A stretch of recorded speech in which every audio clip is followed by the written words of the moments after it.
American history is really defined by waves of immigration.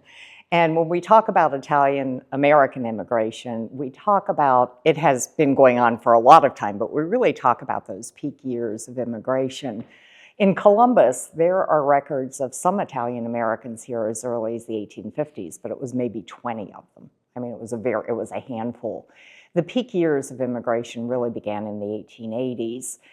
With about 300,000 Italian immigrants. That doubled to about 600,000 in the 1890s.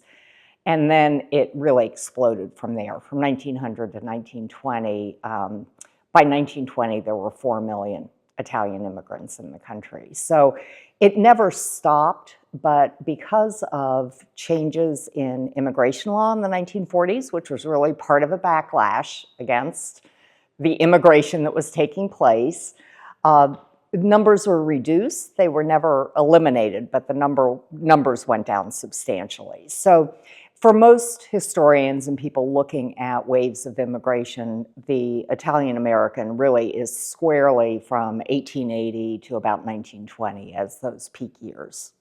Well, and the attraction of a place like Ohio was that it was a major industrial state by the late 19th century. Jobs were plentiful. And a lot of the people who arrived from Italy didn't come with big skill sets. Many were from rural areas, probably had worked in farming and that sort of thing. And industrial jobs were pretty good paying compared to what they knew back home. They were jobs that you could have without necessarily speaking the language. If you were hardworking and were willing to actually be flexible about what you did, there was a huge amount of opportunity. And that time period that we're talking about, 1880 to 1920, that was a period of rapid industrialization in this country. And there was a need for jobs. There was a need for immigrants. So it was a convergence of the need being there and the opportunities and people willing to take them. During that period, most of the immigration really came from the southern half of Italy, which was largely agricultural. Even today is still largely agricultural, definitely poorer than the northern, more industrialized city areas of Italy. So it makes sense. It's the classic immigration story that continues today. It's opportunity, it's freedom, it's the ability to have a say in your destiny if you work hard and if you have a family that you're trying to protect or provide for. There was a huge incentive for people to come and work hard and become a part of this country. Well, and your family is an example. The relatives on your side arrived as early as, I think it was 1883 in Spain. My great-grandparents on my mother's side came in the 1880s, and my father, as a 7-year-old, arrived in 1927. So they absolutely spanned that entire period. You know, when you talk about immigrants, it's not a single group. Some people came with families. That was certainly common, but it wasn't the only way people came. There were two groups in particular, men, of course, but sometimes single men would come and work for a period of time, earn money, send it back to Italy. And at that time, with the exchange rate, if you were making money in an industrial job here in the United States, you sent money back to Italy, you were sending a lot of money back. And you could have actually built up a nest egg for the future. So it was not uncommon for some people to come for a period of time and then go back and settle down in Italy. Others, and my grandfather's an example, he came as a married man with his family still in Italy, sent money back, and 5 years later, his family joined him when he was established, when he had enough income to have a house. And then there were people, professionals, who would come. That happened for sure, and it was really a mixed bag. There's every immigrant you would ever talk to in history would have a personal story, although there are common themes that certainly get repeated over and over again. As most families, it was economic. The immigrants from Italy were southern Italy and Sicily, because those were the poor areas. And it's rare that you're going to find somebody from Genoa or Tuscany or Venice that immigrated to the United States because they had jobs and money. And so my family was poor, like almost everybody I know, their family was poor. And my great-grandfather came in 1899 because he had, as the years go on, it gets a little lost, but if it was a friend or a cousin, and we're not sure, and said, come, this is great, Columbus, Ohio, spectacular. And I can't imagine that in 1899. And they came over, and his friends started him. There was a West Market on Gift Street, which is now the Bottoms, and I don't even know if the building still exists, but it was the West Market. We have the Central Market, North Market, West Market, and I think there was a Mohawk Market at one time. And so he got established with a fruit and vegetable retail stand, and then he bought a horse and wagon and started wholesaling. So that's how the family got involved in the wholesale business. He left his wife and 2 sons in Sicily, and it took, I think, 6 years for him to bring his family here. And my grandfather was the oldest son, and his name was Giuseppe, which he became Joe, and his second oldest son was Giuliano, who became Julian. And they Americanized. My grandfather my grandfather started peddling as soon as he came here. I think he was 12 and peddling lemons and oranges to the bars up and down High Street. His dad would give him a big knapsack and he'd carry him. Now you got to realize his Army discharge paper said he was 5'3.5", 160 pounds.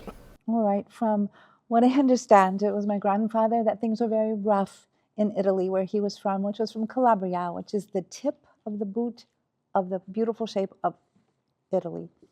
And he was the first of his family in Italy to come to America. And we're looking at the year about 1916, something to that effect. And he came over to, like so many, he was a little bit older person. At that time, he wasn't a child. He was like late teens, early 20s. And looked how everything would be in America, what it would be like. And he started to search what his jobs would be so that he could send money back home. And then later on, the entire family, his brother and other members of the family came to America. That was my fraternal father's grandfather, or my fraternal father's father. On my mother's side, it was interesting because my grandparents were born in Columbus, Ohio.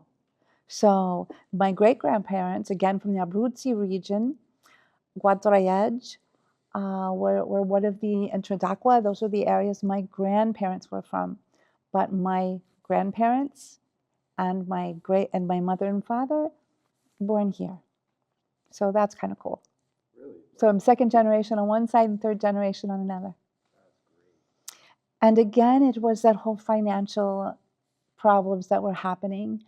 And so they came here and looked for work. When I said about here, my grandfather on my fraternal side actually went to Lynch, Kentucky, and was a coal miner. Interesting enough, we're watching WOSU back in the 90s. They have this wonderful vintage show about the coal miners. And there's my grandfather in this picture. He had been dead some 40 years by that time, and there he was. So that was pretty shocking and exciting to see. But he was the fabric of the Italian community and the first one. My other side, they were the Central Market. They were the fruit people. Central Market, North Market is where my grandmother sold bananas. My family had fruit stands, and my grandfather, seeing all this, decided he was going to work in a bakery as a very small boy, and ended up having one of the largest bakeries at that time, Seymour Bakery, Giantonio's, in Columbus, Ohio. So just cool things that would happen in your family. Well, my uncle, I don't know. They came around the turn of the century, a little bit after, I think. My father was the youngest of 4 children. His eldest brother was the pater familias, and there were 2 girls in between. One was very tall, almost 6 feet, and an 18-inch waist, and was considered the most beautiful young girl in Europe. And this rich man from Columbus, Ohio, was on the Grand Tour and saw this girl and said, I must have her. So, you know, although she was a Viscountess, as I am a Viscount, she married him, moved to Columbus, and in the ensuing years brought her sister and her two brothers, the younger of whom was my father and the elder of whom was my uncle. And Uncle Joe and his wife, Aunt Margaret, were, you know, he was the head of the family. He was the oldest and prosperous. And Aunt Margaret and Uncle Joe really began babysitting for me because my brother, 6 weeks later, contracted polio in 1940. And he was a polio baby all over America and all the posters. He was a beautiful baby and a towhead and, you know, everything that, you know, would have made people feel sorry for children that had polio, infantile paralysis. So mother was very busy with him. So my uncle and aunt sort of took care of me. My older sister, older by 10 years, was in school, so she didn't need attention. And my aunt and uncle, at one point, we all lived together for a number of years, and it was all very harmonious. But I was closer with my aunt and Uncle Joe was the leader of the Italians in Columbus. In fact, throughout Ohio and the tri-state area, and even all over the country. He was, they had I think he was the first president of the Piava Club, and Aunt Margaret was the first president of the Auxiliary, and he was president of the American Legion and the Italian American World War veterans. I mean, he was a big doer and very, very active, and spoke, you know, perfect Italian, perfect French, and very good English, but his English was accented. He learned French and Italian as a child, as I did. So anyway, he was the one who really got this whole ball marching, rolling. He was close friends with Mayor Sensenbrenner, Jack Sensenbrenner at the time, and he got to know the mayor of Columbus's sister city, Genoa, and so together, Uncle Joe and the mayor of Genoa and Jack Sensenbrenner, they got Genoa to float a bond to have a big statue of Columbus done, and they picked the artist, the sculptor, Eduardo Alfieri, who was very well known and a very prominent sculptor, and he did the big sculpture, and Genoa floated a bond to pay for it. Now, I don't know how much they paid. I was only 15 years old in 1945 when they had the big presentation at City Hall, and I was the only one of my age group. I'm 83 now, but I was 15 at the time in 1945. And so I spoke Italian, so they always wanted me to, you know, speak Italian. And they'd always, every so often, I'd have to give a speech at St. John's Church, which is the Italian church in Columbus. I haven't been there since, but I had to do it every year, a couple times a year, speak Italian, because nobody else of my age group, of my generation, spoke Italian. So anyway, Uncle Joe arranged for the sculpture to come here, and then when it was put up, it was great big. I mean, and I don't know, 10 feet, 20 feet. I mean, it was huge.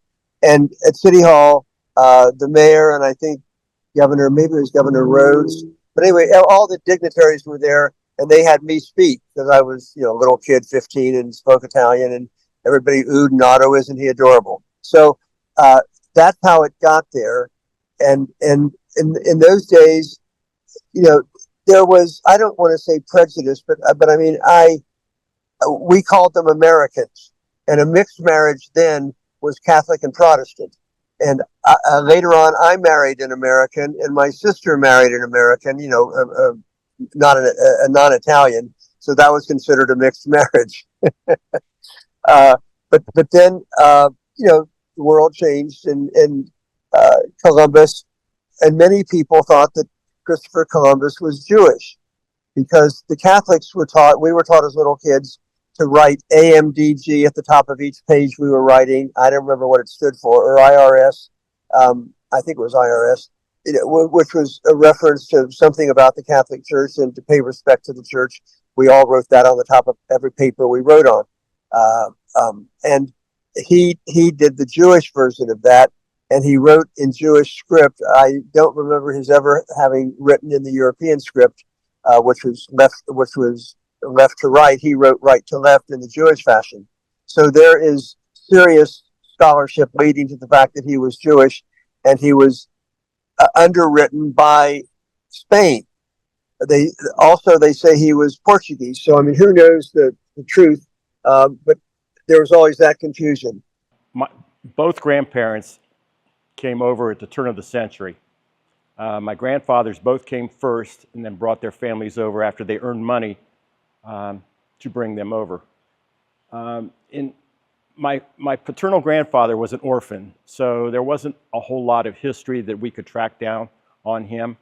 And his wife, my grandmother, passed away right after they immigrated to Columbus. My maternal grandparents were from Sicily, and in talking with Grandpa many times, in his broken English, he would tell me that the reason they came to the United States was that their town, their village was so poor in the mountains near Palermo that they ate dirt, were his words. So he came here for a better life for his family. Mom's parents ended up living with Mom as she was the youngest of 7 children, and in an Italian home, she would be responsible for taking care of her parents and make them comfortable. So I grew up with them in the same house. On my side, my maternal grandparents both immigrated to the United States from Italy. My grandfather, he came from the Abruzzo region of Italy, and my grandmother from Tuscany. My grandmother had previously married and lived in the Marble Cliff area around the quarry, and her husband was killed in a quarry accident.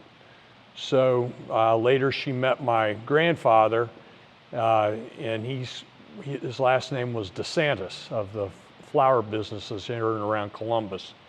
And he was the first of his brothers to come to the United States. And many times they would come over, and he originally was coming to the wine country of California and was going to go out and work in a vineyard. And as they only had enough money to get into the United States and then start to work their way across the country. So he stopped in a few places, and he knew some people from Abruzzo that were in Columbus, and he ended up stopping in Columbus and worked for a landscape company. And in that, he learned business, enjoyed it, and he started Linden Florist, which was in the predominantly Italian area of Columbus at that time. And he enabled his brothers to come over. Nick opened up DeSantis Florist on High Street in the Clintonville area, and his brother Pat opened up DeSantis Florist on Henderson Road. On my father's side, my grandfather was from Alvito, which was just south of Rome. And he immigrated originally with his father to England, and then from England they came over to the United States. And it was the same type of thing. They ended up in Columbus quite by accident. There were so many people from Alvito already here, and they all got in the construction business. So you had the Sinicola family, the Guzzo family, the Gallucci's, the Tatas, the Aramos, and the Connies. And much of the infrastructure that's in Columbus today, typically your sewage or your water is all from pipes that they installed 100 years ago, which is kind of neat.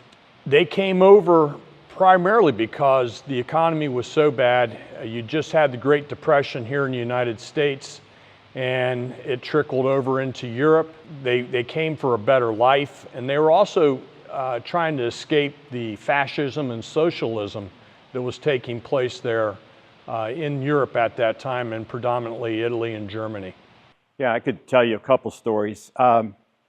Again, I know more about my mother's side because we lived with her parents. Grandpa would always tell me about the stories. First of all, both grandfathers worked for the railroad. There were pockets in central Ohio where the Italians ended up congregating. One was at the railroad yards in the Milo Grogan area, which was a block from our house. The other were, as Jack said, the quarries on the west side of Columbus. And there was a third area called the Flytown near St. Francis, which is now St. Francis off of Buttles Avenue. So in those areas, when Grandpa first got here and was looking for employment, he ended up with the railroad. He did not know English, of course, so they gave him the job of stenciling the numbers on the boxcars. My dad's dad had a little bit of woodworking skills, and he ended up replacing the floorboards in the refrigerator cars, which were always rotting out because of the moisture, the water from the ice, and what have you. So they both worked on the railroad. I've always felt that the one on my father's side it was very unique, interesting, and so I questioned it and tried to learn as much as I could about it. But my grandfather was born Ermogino Saturnino Carfagna. Saturnino was the name that stuck with him. As he came to this country, they shortened it to Sam. But while he was in Italy as a young man, he was in the Italian army fighting in World War I on the Austrian front. I believe it was the Battle of Vittorio Veneto. And he was a cavaliere, which is a cavalryman on horseback. And incidentally, I have his medals, which is true to my heart when he was discharged. But he was captured. He was bombed. From what I understand, he told me that there were dirigibles that would throw and drop basically grenades, type bombs. And shrapnel got into his leg. He was wounded. He was captured. He was brought to Germany, and he served 2 years in a German concentration camp. Okay, but the story gets better because it wasn't World War II, the Holocaust. He was slave labor. He was a farmer from a little town of Vasto Girardi, which today only boasts 600 people and inhabitants. So it's a very small town. And it's in the hills of Molise, which is in the central of Italy, say the mountain region. Anyhow, he was captured, and he was every morning for the first year, they would come to the camp and they would select men to go work the fields, and he was one. And after year 2, he told me that he was a trustee, and he was allowed to live on the farm with the farmer and the family. And by the end of the war, he was eating at their table and sleeping in their house. And the war ended. He was freed. The man asked him to stay and marry his daughter. And for whatever reason, he said no, and he went back to Vasto Girardi, where my grandmother, Maria Magnaca, was not really waiting for him. But like many stories that I think many of us share, is that marriages were arranged quite a bit at that time, and she was told that she should marry Saturnino Carfagna because he's a very hardworking man and upstanding and all of the good things, right? And he'll take care of you and support you, and that's what happened. And so he has a brother who left and came to the United States and quickly summoned him and said, I got work in this place, Columbus, Ohio, at a packing house called Columbus Meats, which later became David Davies and I think Swift, and then finally it closed down, as a lot of the meat packing companies across the country did. But so he came. He left my grandmother pregnant with their first child, Lucia, named after, like most Italians, a family name, his father, Luciano. And so Maria and Lucia stayed behind for 2 years. And he worked to gather money, and he came back for 6 months. Left her pregnant again, this time with Filomena. And both of my aunts, or Z, they came here with her. He came back 2 more years. And it wasn't it was more of a hardship to make enough money to travel like that by ship. So he worked another 2 years. All along, he was banking as much as he could. Went back, left her pregnant again, came back again, okay? And this time it was more like 5 years. And he had bought a farm in New Albany, Ohio, a small farm. And he had sent for her and the children and his mother-in-law. So they came, they lived on this farm. It had no running water. It had no electricity. And my father was the first to be born there, okay? And his name is Eduardo. So there was Lucia, Filomena. Adamo was the first son born in Italy. He was 5 years old when he came. And then later, there was the final child was my aunt, Maria Gina. We call her Mary Jean. So my grandfather had this piece of land, and he's still working. And it's pretty interesting because Roosevelt had the Great Deal. Okay, this was in the mid-1930s after the Great Depression, and the New Deal, not the Great Deal, the New Deal was to bring, public works, and the government was going to invest money into the infrastructure, and they were offering very low to no interest loans to the farming communities to electrify and modernize. And this is how we got into the grocery business. He had saved, he had banked some money, and he had taken some of the money and a bit of the loan, if not as much as he could, and bought a store, a grocery store. He bought, we called it aptly Cleve Meats, as he knew how the butchering business went. And it was at the corner of Core and Cleveland, 1 block south of Hudson Street on Cleveland Avenue, which was the north end of Columbus at the time, and Sprawning at that point. And that's where he started. He also bought, there was a home attached to it and above it. And that's where they moved to, and they lived there. He kept the farm. My Uncle Adam would farm it, and then the livestock, they raised some livestock. He, World War II finally broke out. And he went to work part-time at Curtis Wright, and I believe they were at Port Columbus at the time. And he was a foreman on the wing, I guess, construction. And it's amazing because I'm 67, but when I was younger, let's say in my 30s, there was a woman who worked for us that was one of the riveters worked with him at Curtis Wright, and I thought that was pretty interesting as well. World War II. So World War II, towards the end, took my Uncle Adam. He was drafted, so he had to sell the farms. He sold the farm in New Albany. He did purchase a farm in Marengo for eggs and chickens. And he opened, behind this market, a poultry business as well, where they would take live chickens, you would pick them out, and you would, and they would slaughter them and defeather them and clean them for you right then and there.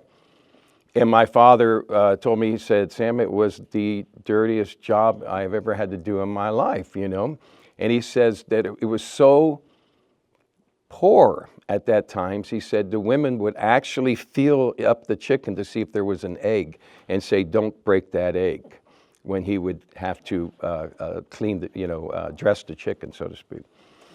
And anyhow, my father and my Uncle Adam took the reign of the business the next step further, and they moved it up to the north end of Columbus, Ohio, up onto 161, Route 161 in 71.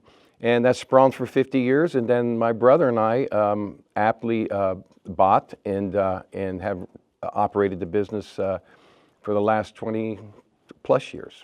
Okay, so that's our story. But I've always felt that it was his story, and the way he came here, and what he's gone through. And we often talk of the great generations, and I really do think that those men that fought in the world wars were some of the greatest generations we'll ever read about, and he was one. Some of the Columbus Day, one of the first celebrations was in New York and San Francisco that had large Italian populations back 1860s, 1870s.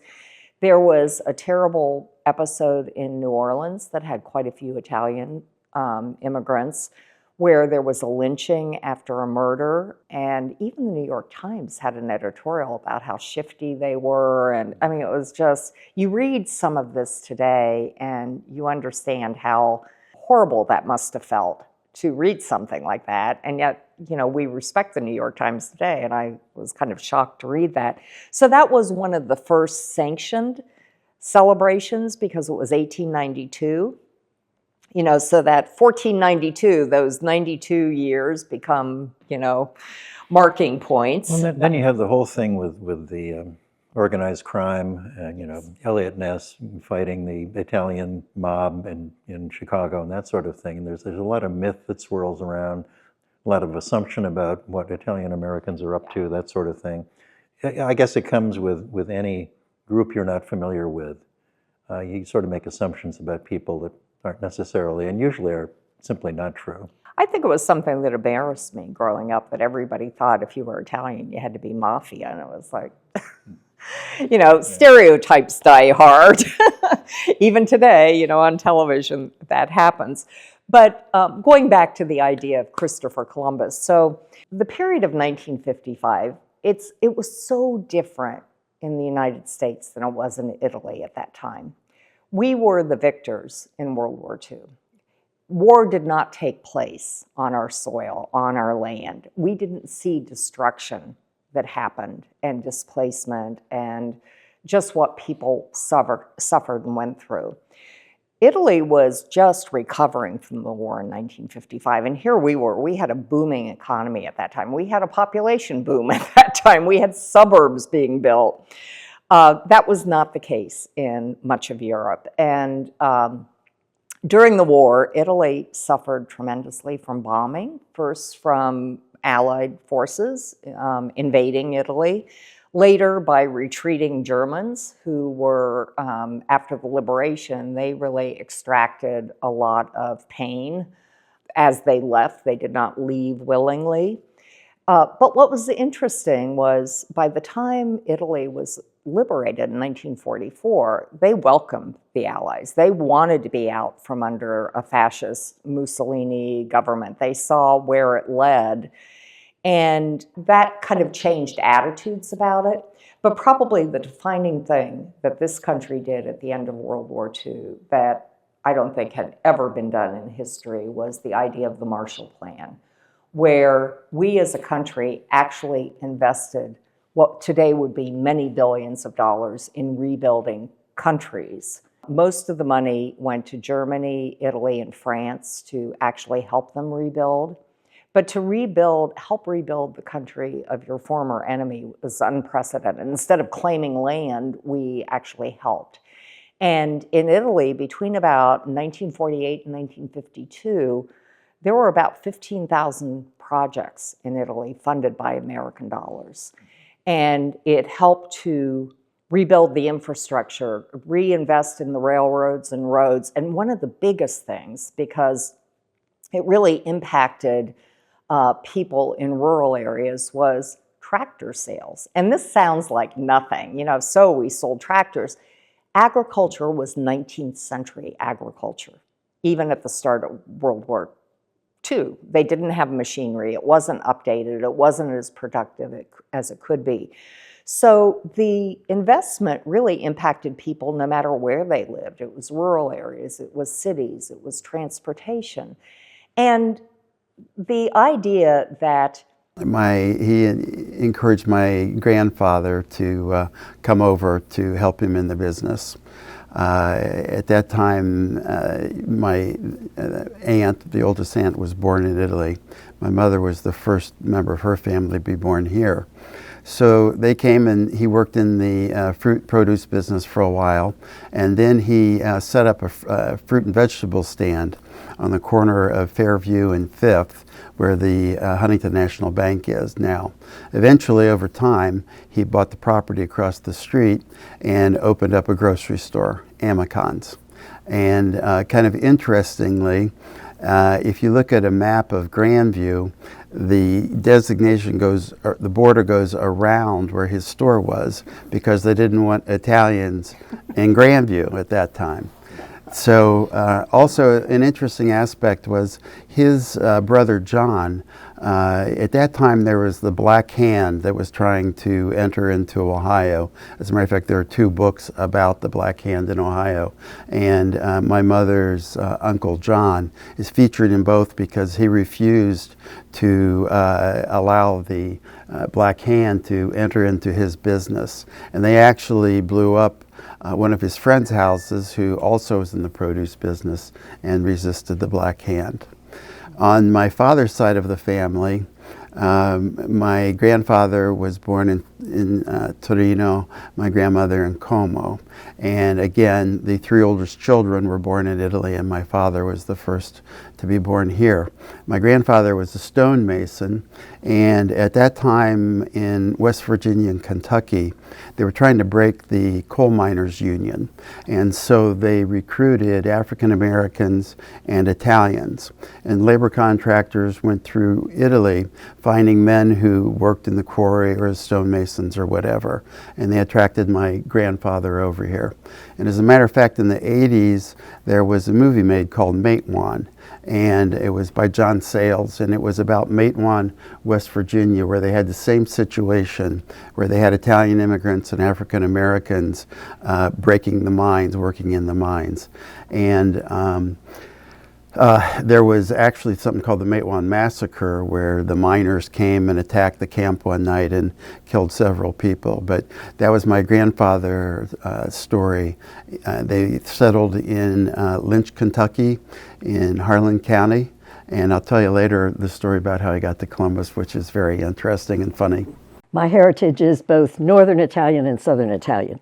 My father came from Northern Italian, a little town called San Giovanni di Casarsa, which is north of Venice.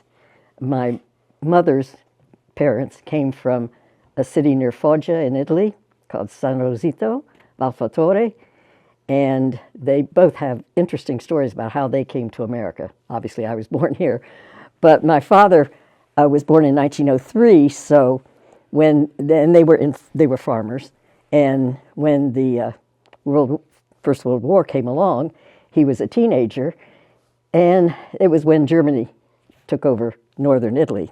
So his family was prisoners of the Germans. The Germans lived in their house. They had to live in the barns. And my father was a very big man. And he was a teenager, but they thought he was much older. And every morning the Germans would take him behind their lines and showed him how to repair tanks and trucks and all kind of mechanical equipment. So all that he knew about mechanics, he learned from the Germans. So he has kind of a nice view of what Germany did during the war. But eventually, of course, the war ended, and he and 8 of his, or 7, there were 8 of them together, 7 buddies, decided they didn't want to be farmers and live in Italy, in the farm country, the rest of their life. They wanted to come to America, which, of course, everybody did at that point. And so his mother and father said he could come, and then on the day he was supposed to join up with his buddies, they were going to stop and pick him up. The grandfather said, "No, you can't go, and I'm not giving you the money." And he was very upset, and he waited to tell them he couldn't come. And his mother said, "Here's the money, go, it's better for you." So anyway, the 8 of them got to Le Havre in France, got the ship, and came to what they said was Canada, is where they were going. But when the ship docked in New York one night, before they got to Canada the next day, they were, of course, down on the very bottom of the ship, and they were hearing what they thought was gunfire, and they said, "Oh my God, we came all the way to the United States, and now there's war here too." Well, it was Armistice Day, and these were fireworks. So they invited them up to the top deck, and they got to see the fireworks. And then one of the guys said, you know what? I've got the name and address of somebody from our town that ended up in Columbus, Ohio. Rather than go to Canada, why don't we go to Columbus, Ohio? If we like it, we'll stay there. If we don't, we'll go to Canada. That's how he came to Columbus, Ohio. So that's his story. He did become a Boilermaker for the Pennsylvania Railroad, eventually started out as a water boy. That's how he got to know your grandfather. Anyway, for construction work and all of that. And then he talked to some people and they knew he knew mechanical work and knew about Boilermaker and everything. And he ended up at the Pennsylvania Railroad and become really one of their chief Boilermakers.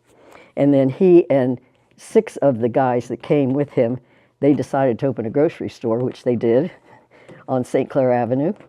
And he worked there on Saturdays, worked at the Pennsylvania Railroad as the Boilermaker. He became the chief Boilermaker. Unfortunately, back in those days, there was a bit of a discrimination, and he was never promoted. But I can well remember the head of the department would come to our house eventually when we were little kids and talk to my father about who should be promoted in the department and how to run the department and everything. But my father knew he would never be promoted because he was an immigrant. So anyway, he retired eventually because the steam engines came in. You didn't need Boilermakers anymore. And then he went to work in construction for Atlas Construction. You knew well, Gino Testa and all that bunch. And then he retired from there eventually. So that's his side of the story. So he was in Columbus, Ohio. My mother's parents decided to come to America because my grandmother's brother had come to America and started working for the Pennsylvania Railroad in Pennsylvania.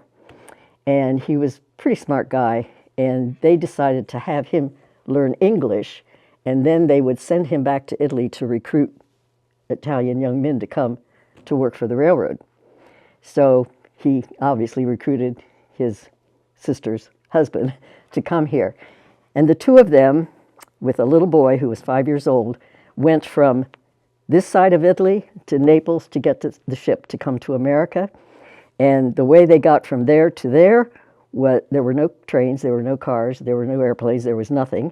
So they went on foot and also on horse-drawn carts that they would go from farm to farm till they finally got to Naples, got the ship, came to America, and of course, he got a job with the railroad, and they kept moving from Pennsylvania to West Virginia and then to Columbus, and that's how they ended up in Columbus.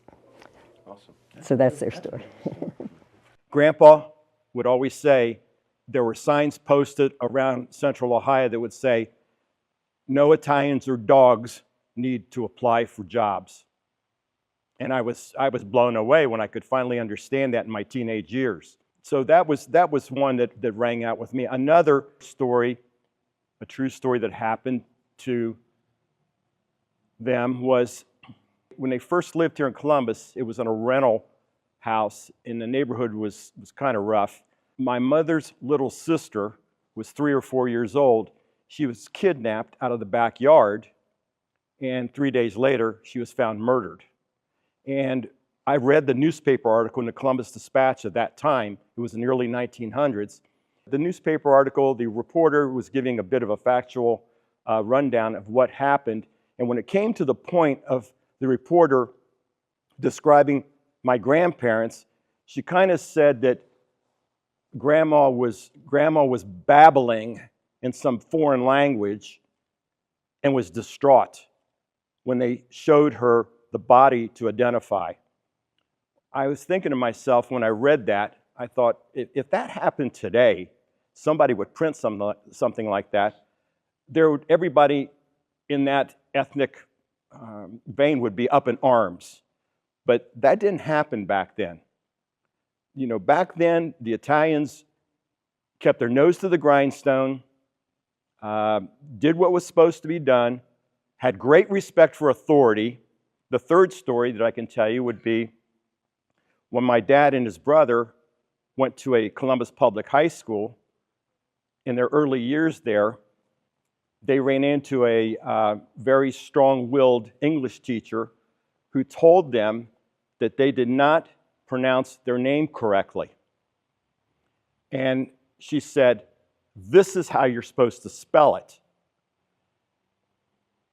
and you make sure you put that on all your school papers, both of you. So when Dad and his brother went home to tell Grandpa, Grandpa was not going to challenge the authority. He just said, if this is what they tell you to do, just do it. My last name is not spelled the way Grandpa's name was when he immigrated to Ellis Island. It's spelled the way the English teacher told my dad and my uncle to spell it. It got to be kind of a joke when my parents went to Italy on one of their anniversaries. We sent them to Italy to celebrate. And my father's passport had the original spelling on it. My mother's was the current spelling, and she was not very happy about that because she said, I look like I'm traveling with a stranger. So, that was the humorous part of that, but it was also degrading. But that was kind of the tone at that time. I mean, you didn't challenge, you just kept your nose to the grindstone, you worked hard, you provided for your family, and you did what was right. And that's what the basis of all that was. You did what was right. It's interesting because I have a similar story in that when my grandfather and great-grandfather were processed through Ellis Island, they said their name. And when it was documented by the customs officials, Giacomo Conte became Jack Connie, C-O-N-I-E.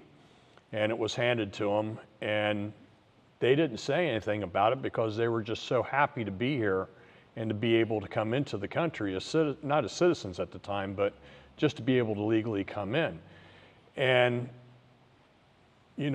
it's funny how these things follow us, because when I was in school or anytime I was someplace and I would say my name, Jack Connie, they would either misspell it and give me two N's like a girl's name, or they would say Connie, and when I would say that's me, they'd look and expect me to be a female.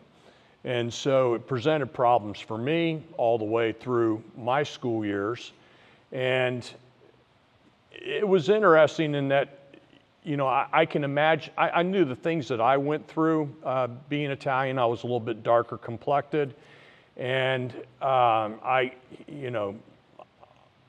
this was in the 60s and 70s, and the derogatory terms for Italians were used towards me. And then I have kids, and this happened about 15 years ago in parochial school here in Central Ohio.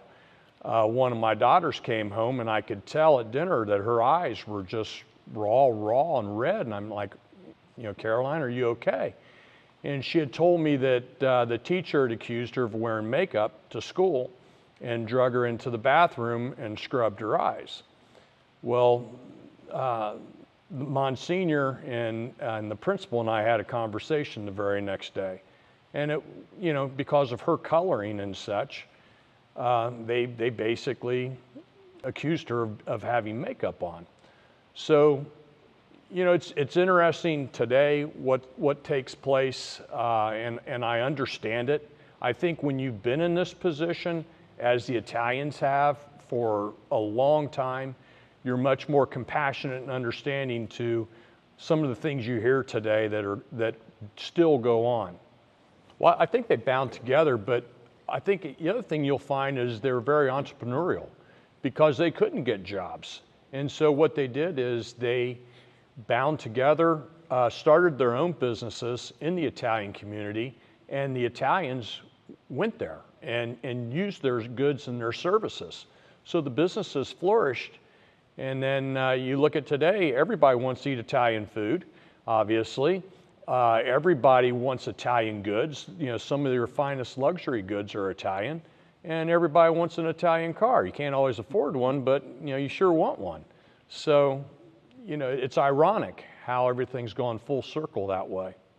I think that when the immigrants came over, they banded together to support one another, as Jack said, because no one was looking out for them. They had to look out for themselves. My dad's dad, my paternal grandfather, who was the orphan from Intro d'Acqua, which is in Abruzzi, he was one of the founding members of one of the first Italian-American clubs, or Italian clubs, in the city of Columbus. And they organized to help each other get settled. If someone needed a doctor's care, they would refer a doctor to them. If they needed money to get by, to pay their rent, as few dollars as it may have been back then, they had a treasury where they could borrow from. They helped them with classes to acclimate them to the American way. So Grandpa was a charter member of that group. They even had a self-insured program that your dues were like $1 a month, and when someone passed away in that club, they would give you $150 to help with the burial expenses. So that was a good reason of why they banded together. Also, I think the other point was that the church, the Italian-American church, the Italian church in Columbus, St. John the Baptist, was an integral part of lives back then. You know, it was located in an Italian village, which has nothing to do with the Italians because there weren't enough Italians in that village to start a fight. It was about the architecture. But the property was available there, and that's where it was built. There was an Italian priest who was assigned from Rome as the first pastor there.